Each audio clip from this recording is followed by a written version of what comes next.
नमस्कार, बहुत स्वागत है आपका विस्तार न्यूज पर। मैं हूं आपके साथ भारत सूरज। 10 बज रहे हैं और 10 रिपोर्ट लेकर हाजिर हूं। कौन सी 10 बड़ी खबरें हैं जिस पर आज हम लोग बात करेंगे, फटाफट से पहले आपको वो बता देते हैं। 21 दिनों की रिहाई के बाद अब फिर तिहाड़ की कैद में पहुंच गए हैं दिल्ली के मुख्यमंत्री अरविंद केजरीवाल। क्या कुछ हुआ है ये बताएंगे आपको। एग्जिट पोल के समीकरणों का सबसे सटीक विश्लेषण भी दिखाएंगे। देश से लेकर मध्य प्रदेश और छत्तीसगढ़ की बात होगी। इसके बाद बात अरुणाचल प्रदेश में बीजेपी की प्रचंड जीत की भी करेंगे। विधानसभा चुनाव के नतीजे आ गए हैं और अरुणाचल प्रदेश में बीजेपी जीत चुकी है।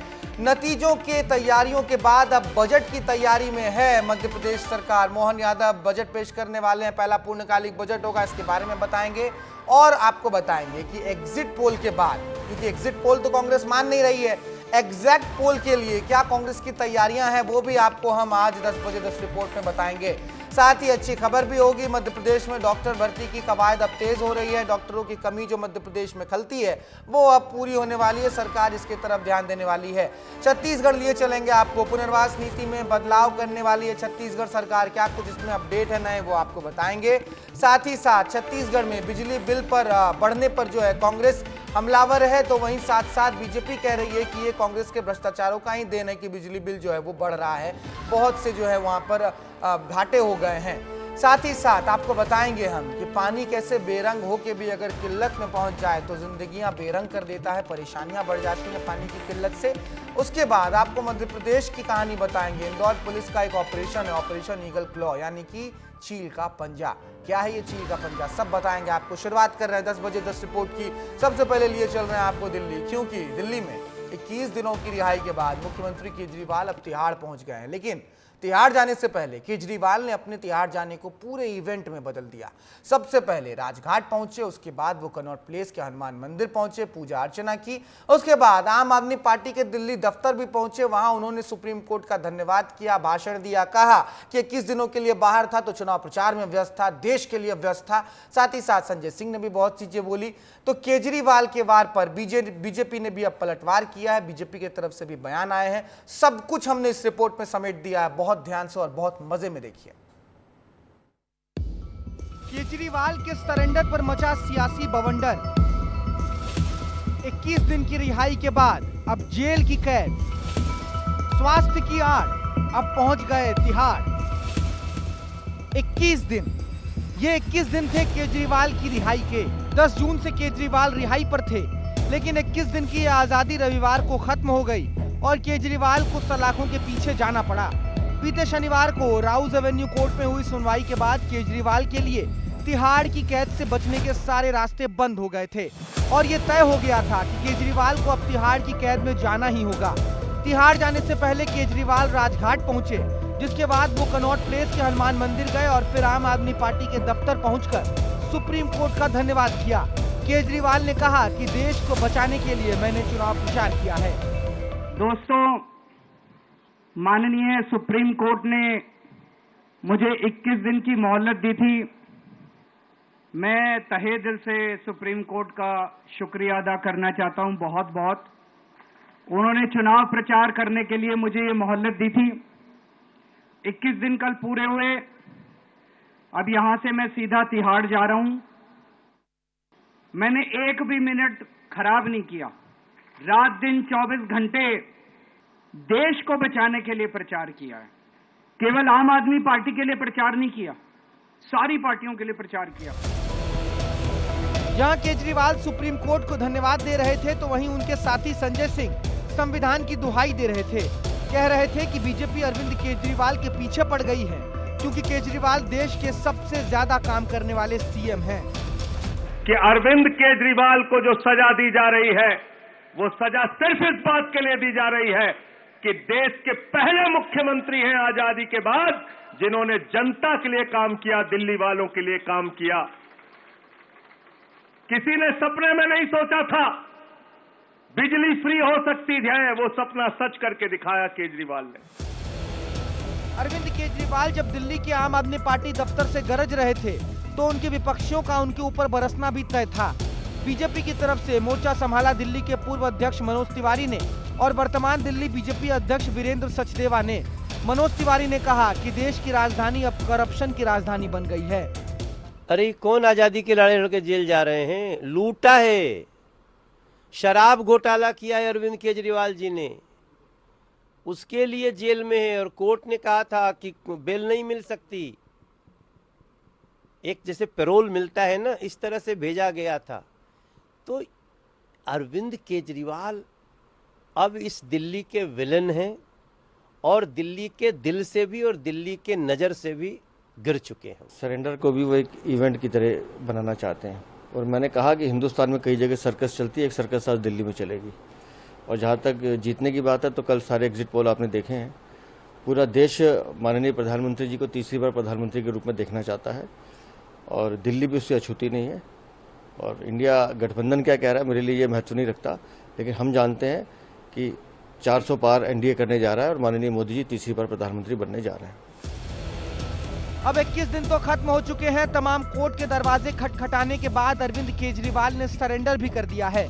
लेकिन केजरीवाल से लेकर हर एक नेता को अब इंतजार है तो 4 जून का। 4 जून की तारीख नजदीक है, नतीजे आने वाले हैं और अब देखना होगा कि तिहाड़ की कैद में केजरीवाल को खुशी मिलती है या फिर जेल की पाबंदी केजरीवाल की परेशानियों को और भी बढ़ा देती है। ब्यूरो रिपोर्ट, विस्तार न्यूज। मनोज तिवारी कह रहे थे कोई स्वतंत्रता सेनानी थोड़ी हैं जो स्वतंत्रता संग्राम में जो है जेल जा रहे हैं। शराब घोटाला में आरोपी हैं, कोर्ट ने जमानत नहीं दी है तभी तो जेल जा रहे हैं। खैर, सियासत अपने जगह है, लेकिन इन तमाम सियासत के तिकड़मों के बीच आ जाता है क्या? एग्जिट पोल और चुनाव के नतीजे। लोकसभा चुनाव के नतीजे तो 4 जून को आएंगे, लेकिन आम चुनाव के नतीजों से पहले अरुणाचल प्रदेश और सिक्किम में हुए विधानसभा चुनाव की तस्वीर अब साफ हो गई है। नतीजे आ गए हैं। अरुणाचल प्रदेश में बीजेपी एक बार फिर से सरकार बनाने जा रही है, तो वहीं सिक्किम में एसकेएम यानी कि सिक्किम क्रांति मोर्चा ने अपना मोर्चा संभाला हुआ है। एसकेएम सिक्किम में सरकार बनाने जा रही है, अरुणाचल प्रदेश में बीजेपी सरकार बनाने जा रही है। खास बात क्या है? कांग्रेस दोनों ही जगह सुपड़ा साफ होते नजर आ रही है। कांग्रेस का तो सिक्किम में खाता भी नहीं खुला है। पूरी कहानी, पूरी खबर को इस रिपोर्ट में हमें पिरोया है, आप इस रिपोर्ट को देखिए।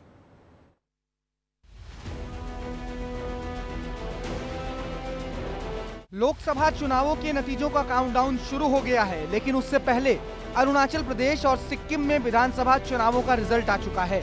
अरुणाचल में बीजेपी के 10 विधायक पहले ही निर्विरोध जीत चुके हैं, तो वहीं सिक्किम में सत्ताधारी सिक्किम क्रांतिकारी मोर्चा पार्टी 32 में से 31 सीट जीतकर फिर से सरकार बनाने वाली है। सबसे पहले अरुणाचल प्रदेश के नतीजों को एक बार विस्तार से समझ लेते हैं।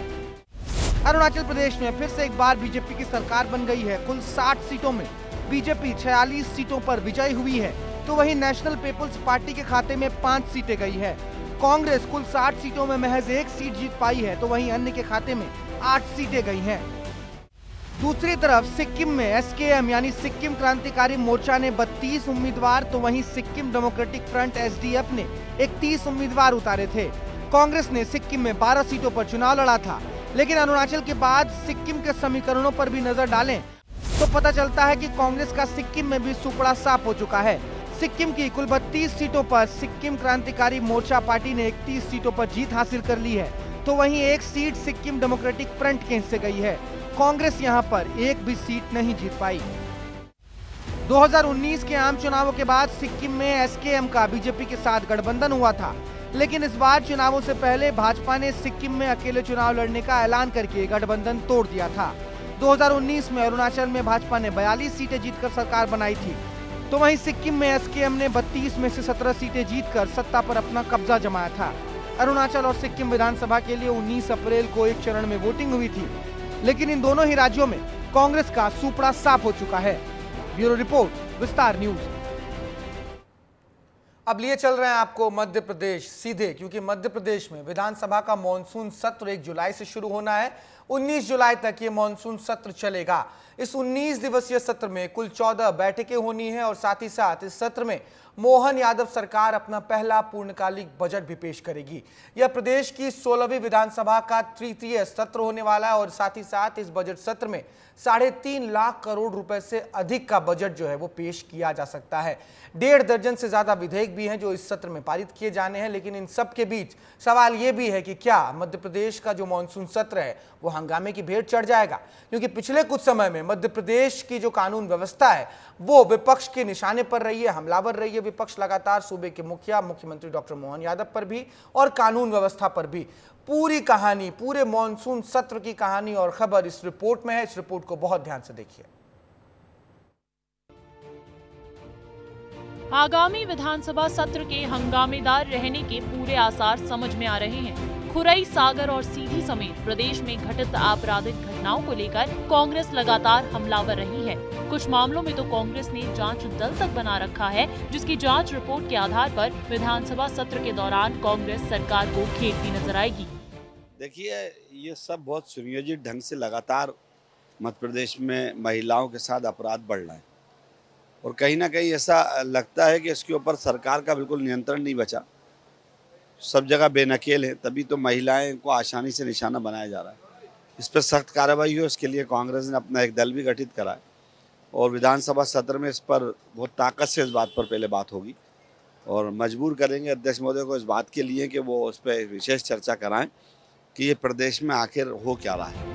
वहीं कांग्रेस की इस तैयारी पर बीजेपी तंज कसते हुए कह रही है कि कांग्रेस लोकतंत्र की हत्या करती है और दिखावे के लिए खुद के कपड़े फाड़ती है, जिसके बाद खुद ही एक्सपोज भी हो जाती है। कांग्रेस हमेशा दबाव बनाने की कोशिश करती है और फालतू का हू हल्ला करके और कहीं ना कहीं दबाने की कोशिश करती है। तो ऐसा कुछ नहीं है। सरकार हमारी खुद ही सक्रिय रूप से जो भी आपराधिक प्रकरण आते हैं या ऐसी कोई गतिविधियां पता चलती हैं जिसमें कोई भी लिप्त होता है तो उसके विरुद्ध कार्रवाई करना, उस पर तुरंत एक्शन लेना। हमारे यहाँ के जो मुख्यमंत्री डॉक्टर मोहन यादव जी हैं वो तत्काल रूप से उस पर एक्शन लेते हैं और काम करते हैं। मध्य प्रदेश विधानसभा के मॉनसून बजट सत्र के लिए अधिसूचना जारी हो गई है, जिसमें मोहन सरकार अपना पहला बजट पेश करेगी। वहीं लोकसभा चुनाव के चलते प्रदेश सरकार ने बीते सत्र में बजट पेश नहीं किया था। इधर प्रदेश में हुई घटनाओं को लेकर लगातार सरकार पर हमला बोल रही कांग्रेस ने विधानसभा सत्र में सरकार को घेरने की पूरी तैयारी कर रखी है। विस्तार न्यूज के लिए अंचल शुक्ला की रिपोर्ट। तो वहीं एग्जिट पोल के बाद जहां भाजपा राहत भरी सांसें ले रही है, तो वहीं मतगणना की तैयारी में कांग्रेस पूरी तरीके से जुटी हुई है। कांग्रेस में बैठकों और ट्रेनिंगों का दौर जारी है। तमाम काउंटिंग एजेंट्स को ट्रेनिंग दी जा रही है, लेकिन ऐसा भी नहीं है कि बीजेपी चुपचाप अपनी जीत को लेकर आश्वस्त बैठी हुई है। बीजेपी ने भी रणनीति बना रखी है, प्लानिंग कर रखी है। अपने काउंटिंग एजेंट्स को बीजेपी ने भी ट्रेनिंग दी है। छत्तीसगढ़ और मध्य प्रदेश दोनों ही जगह बीजेपी किस तरीके से तैयारी कर रही है, सब कुछ इस रिपोर्ट में देखिए। लोकसभा चुनाव का रिजल्ट 4 जून को आएगा। कौन दिखाएगा दम और कौन रह जाएगा बहुमत के आंकड़े से कम, ये पता चल जाएगा। देश भर के साथ ही छत्तीसगढ़ की 11 लोकसभा सीटों के रिजल्ट भी 4 जून को ही आने वाले हैं। इससे पहले राजनीतिक पार्टियां अपने एजेंट और कार्यकर्ताओं को तैयार कर रही हैं। राजनीतिक पार्टियां मतगणना संबंधित इन बातों पर ध्यान दे रही हैं। एजेंटों को मतगणना से 1 घंटे पूर्व पहुंचने की हिदायत दी गई है। पहले ईवीएम की सील चेक करने के निर्देश दिए गए हैं। ईवीएम के सीरियल नंबर का मिलान करने को कहा गया है। ईवीएम के मतों की वीवीपैट मिलान करवाने की हिदायत दी गई है। बूथवार वोट की जानकारी अपडेट सूची प्राप्त करने के निर्देश दिए गए हैं। अधिकारियों से सेट मिलान करने को भी कहा गया है। सत्ता में बैठी भारतीय जनता पार्टी की बात की जाए तो बीजेपी ने पिछले दिनों चुनाव प्रबंधन समिति की बैठक कर तमाम कार्यकर्ताओं और एजेंट को तमाम तरीके से ट्रेनिंग दी थी।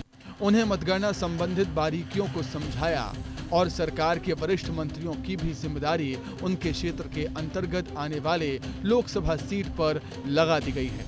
इसके अलावा प्रदेश दफ्तर में भी वॉर रूम में बीजेपी प्रदेश अध्यक्ष किरण सिंहदेव प्रदेश भर में मतगणना पर नजर रखेंगे। राजनांदगांव में नजर रखेंगे उप मुख्यमंत्री विजय शर्मा। बिलासपुर में नजर रखेंगे उप मुख्यमंत्री अरुण साव। सरगुजा में नजर रखेंगे मंत्री रामविचार नेताम। बस्तर में नजर रखेंगे मंत्री केदार कश्यप। दुर्ग में नजर रखेंगे मंत्री टंकराम वर्मा। रायगढ़ में नजर रखेंगे मंत्री ओपी चौधरी। रायपुर में नजर रखेंगे सांसद सुनील सोनी। कोरबा में नजर रखेंगे मंत्री लखनलाल देवांगन और श्याम बिहारी जायसवाल। तो भारतीय जनता पार्टी के हमारे सभी वरिष्ठ नेता जो लोकसभा के प्रभारी रहे हैं, लोकसभा के हमारे संयोजक रहे हैं, सह संयोजक रहे हैं या विधानसभा का काम जिनकी ओर था, हमारे जिला अध्यक्ष भारतीय जनता पार्टी के सभी अपने अपने लोकसभा क्षेत्रों में रहेंगे और एक कंट्रोल रूम की स्थापना रायपुर में रहेगी, मुझ सहित उसमें पूरे अन्य 10-11 वरिष्ठ नेतागण उसमें रहेंगे। मतगणना को लेकर कांग्रेस भी अपने अंतिम दौर की तैयारी कर रही है। जहां एक और कांग्रेस के राष्ट्रीय अध्यक्ष मल्लिकार्जुन खड़गे तमाम प्रदेशों के प्रदेश अध्यक्ष और लोकसभा प्रत्याशियों से वर्चुअली मीटिंग कर रहे हैं, वहीं दूसरी ओर जिला कांग्रेस कमेटी भी तमाम एजेंट को ट्रेनिंग दे रही है। प्रशिक्षण में मतगणना संबंधित तमाम बारीकियों को समझाया जा रहा है। काउंटिंग का दिन 4 तारीख है और 4 तारीख की तैयारी को लेकर कांग्रेस के साथियों जो काउंटिंग में जाएंगे, बूथ जो हमारे काउंटिंग एजेंट हैं उनका प्रशिक्षण यहाँ पर हो रहा है। मैं समझता हूँ ये आखिरी कदम है जो कांग्रेस के कार्यकर्ताओं ने बहुत मजबूती के साथ इस प्रशिक्षण के बाद कल परसों काउंटिंग में सब शामिल होंगे। अब इसमें जो हमारे पोलिंग एजेंट्स जिन्होंने 17C फॉर्म लेकर आया है उसमें स्पष्ट है कि पुरुष मतदाता कितने हैं, महिला मतदाता कितने हैं और वो सारे मतदाताओं का जो ईवीएम है उससे पूरा जांच परीक्षण करवाया जाएगा, टैली की जाएगी। दूसरी बात ये है कि जो अलग से डाक मतपत्र भी जो हैं उनकी भी काउंटिंग जो है वो सुबह 6 बजे से यहाँ से कलेक्ट्रेट से जिला कोषालय से ले जाया जाएगा। उसके पीछे भी हम लोगों ने प्रॉपर एजेंट को लगाया है। 4 जून को मतगणना के लिए Sejbahar engineering college strong room तैयार हो रहा है। किस तरह से वहां पे तैयारी की गई है इसकी तस्वीर दिखाता हूं मैं आपको। यहीं पर मतगणना होगी और मतगणना होने के दौरान पर निर्वाचन के अधिकारियों के साथ में राजनीतिक पार्टियों के प्रतिनिधि भी मौजूद रहेंगे। तो ये तैयारी देखिए, यहाँ पर सुरक्षा के पुख्ता इंतजाम जो हैं वो किए गए हैं। रायपुर के अलग अलग जो उत्तर विधानसभा है उसका स्ट्रांग रूम देखने को मिल रहा है। तो तमाम तरीके से ये देखिए स्ट्रांग रूम है, इन पर भी नज़र रखी जा रही है। और 4 तारीख को जब सुबह 8 बजे से यहाँ पे मतगणना स्टार्ट होगी तो उसके बाद मीडिया का भी प्रवेश रहेगा और तमाम तरीके से अपडेट्स भी जनता तक इसके माध्यम से यहाँ से पहुँचाए जाएंगे। कैमरा पर्सन किशन के साथ रोहित मिश्रा, विस्तार न्यूज़, रायपुर। तो एक तरफ सियासत की सरगर्मियां हैं, सब परेशान हैं, किसके सर ये ताज सजेगा 4 जून को ही पता चलेगा। लेकिन इन सब के बीच मध्य प्रदेश में मोहन सरकार चुपचाप अपने कामकाज में व्यस्त है, आगे बढ़ रही है। दरअसल मध्य प्रदेश भी उन राज्यों में शामिल है जहां पर डॉक्टरों की भारी कमी है। मध्य प्रदेश में 47% डॉक्टरों की कमी है, लगभग 4000 से भी ज्यादा पद रिक्त पड़े हुए हैं। लेकिन मध्य प्रदेश की मोहन सरकार अब इन 4000 रिक्त पड़े हुए पदों पर भर्ती निकालने वाली है। लेकिन सियासत का आलम तो वही होता है, काम अच्छा हो या बुरा हो, भर्तियां हो रही हो या ना हो रही हो, तंज और टिप्पणी हमेशा करना है। सियासत हमलावर है, क्या कुछ पूरी कहानी है इस रिपोर्ट में है, देखिए। मध्य प्रदेश भी उन राज्यों में शामिल है जहां पर डॉक्टरों की भारी कमी है।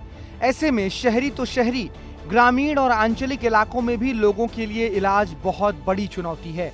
विशेष रूप से गर्भवती महिलाओं, प्रसूताओं और नवजात शिशुओं को लेकर बुजुर्गों और बच्चों के लिए डॉक्टरों की कमी किसी त्रासदी से कम नहीं। लेकिन अब डॉक्टर्स की कमी से जूझ रहे मध्य प्रदेश के लिए सरकार बड़ा कदम उठाने जा रही है। सरकार ने डॉक्टर भर्ती की प्रक्रिया में सुधार करने के लिए कवायद भी शुरू कर दी है। बीजेपी के मीडिया विभाग के सदस्य सत्येंद्र जैन ने डॉक्टरों की भर्ती पर खुलकर बात की और कहा, अब सरकार खाली पड़े पदों पर डॉक्टर्स की भर्ती के लिए पूरी प्लानिंग कर रहा है। डॉक्टर्स के लिए भी जिस प्रकार से आप कह रहे हैं एक बोर्ड भी बनाया जा रहा है और भी नए शासकीय डॉक्टर की भर्ती हो रही है।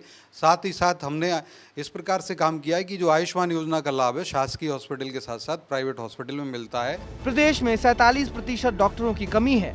सरकारी चिकित्सकों के 4000 से ज्यादा पद खाली पड़े हुए हैं। नियुक्ति के लिए सेंट्रलाइज्ड व्यवस्था लागू की जा रही है। दरअसल मध्य प्रदेश में 2021 के बाद से डॉक्टरों की भर्ती हुई ही नहीं थी। लगातार डॉक्टरों की कमी बनी हुई थी और लोग परेशान हो रहे थे। इस पर सरकार डॉक्टरों की भर्ती के लिए आदर्श मॉडल की खोज कर रही थी और उनकी ये तलाश राजस्थान, तमिलनाडु और केरल में डॉक्टरों की भर्ती हो या पैरामेडिकल स्टाफ की नियुक्ति के सिस्टम पर जाकर खत्म हुई। इसके बाद सरकार ने तय किया कि इन्हीं राज्यों में से किसी एक राज्य का मॉडल मध्य प्रदेश के लिए भी अपनाया जाए। बाकी राज्यों में भी जो अच्छा प्रयास या पहल हो रहा है उसको भी इसमें शामिल किया जाएगा। अब राजस्थान मॉडल को आदर्श मानते हुए डॉक्टर भर्ती की तैयारियां तेज हो गई हैं, तो वहीं भर्ती के लिए अलग से बोर्ड का गठन भी किया जाएगा। लेकिन सरकार की इस पहल पर कांग्रेस हमलावर हो गई है। कांग्रेस के प्रवक्ता स्वदेश शर्मा ने कहा कि पिछले 21 सालों से प्रदेश की स्वास्थ्य व्यवस्था गर्त में है, लेकिन सरकार इसको ठीक करने के लिए कोई ठोस कदम नहीं उठा रही। मध्य प्रदेश की स्वास्थ्य व्यवस्था भगवान भरोसे है, क्योंकि मध्य प्रदेश की हम बात करें तो 4-5 हज़ार तो सरकारी चिकित्सकों के पद खाली हैं। ये सरकार 20-21 साल से इन पदों को भर नहीं पाई है। और रहा सवाल आज ग्रामीण अंचल का, तो ग्रामीण अंचल के हालात बद से बदतर हो चुके हैं। अगर वहाँ कोई बीमार हो जाए तो उसको शहर जाना पड़ता है, शहर जाने में आवागमन के साधन नहीं है। मालूम हो कि मध्य प्रदेश में 16,996 लोगों पर एक डॉक्टर है। छत्तीसगढ़ में प्रति डॉक्टर अनुपात 15,916 लोगों का है, जो कि काफी चिंताजनक है। अब ऐसे में देखना होगा कि सरकार की ये पहल कितनी कामयाब हो पाती है। ब्यूरो रिपोर्ट, विस्तार न्यूज। जहां डॉक्टर नहीं है वहां पर भर्तियों को भरने के लिए आप आवेदन निकाल दीजिए, डॉक्टर तो आ जाएंगे, लेकिन जिन गांव में पानी नहीं है उसके लिए प्रशासन कितनी चिंतित है ये आप इस रिपोर्ट में समझ सकते हैं।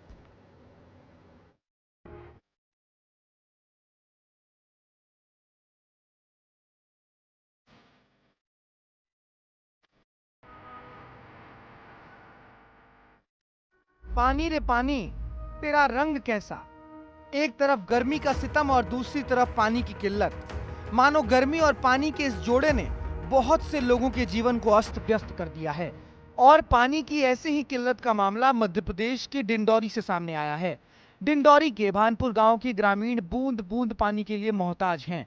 आलम यह है कि एक बाल्टी पानी के लिए ग्रामीण रात भर कुएं के पास अपनी बारी का इंतजार करते हैं और इंतजार करते करते कुएं के पास ही सो भी जाते हैं।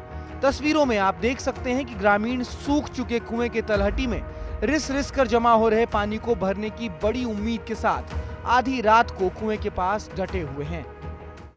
ग्रामीण जिस पानी के लिए इतनी जद्दोजहद करते हैं वो पानी मटमैला होने के साथ साथ दूषित भी है और इसी मटमैले पानी को पीकर गांव के लोग अपनी प्यास बुझाने को मजबूर हैं। हालात तो ये है कि साल 2008 में दूषित पानी पीने की वजह से भानपुर गांव के 11 लोगों की मौत हो गई थी और वहीं 400 से अधिक लोग बीमार भी हो गए थे। लेकिन बावजूद इसके प्रशासन सब कुछ जानकर भी अनजान बना बैठा है। अब इस पूरे मामले पर भानपुर गांव के पूर्व सरपंच दल सिंह का क्या कहना है, जरा वो भी सुन लीजिए। हाँ, रात भर का दिन भर, रात न दिन, बस यही इसी काम है।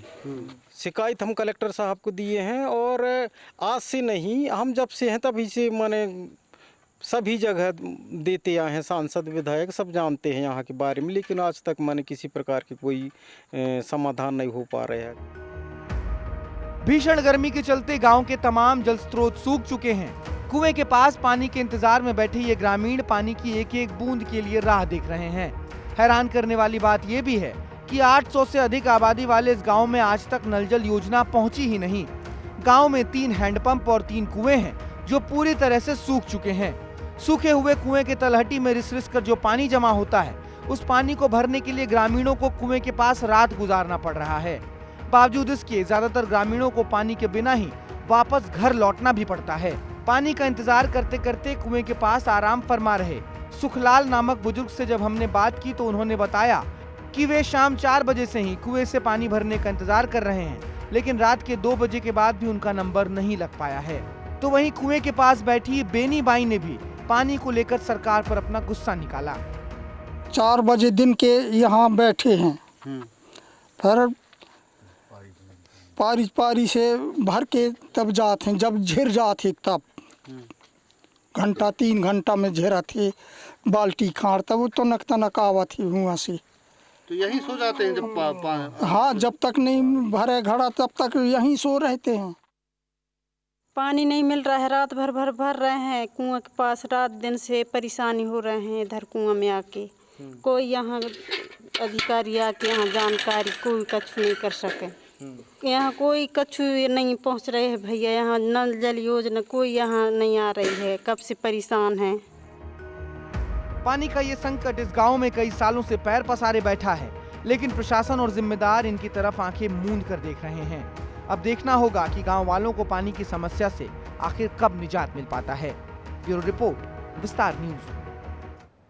कुएं के किनारे अपने बारी का इंतजार कर रही बेनी बाई जब ये कह रही हैं कि मेरे गांव में नल जल योजना नहीं पहुंची है, तो बहुत जरूरी है कि प्रशासन और सरकार इस योजना पर कार्रवाई करे, इस योजना की जांच करे और देखे कि कहां-कहां पानी की समस्या है।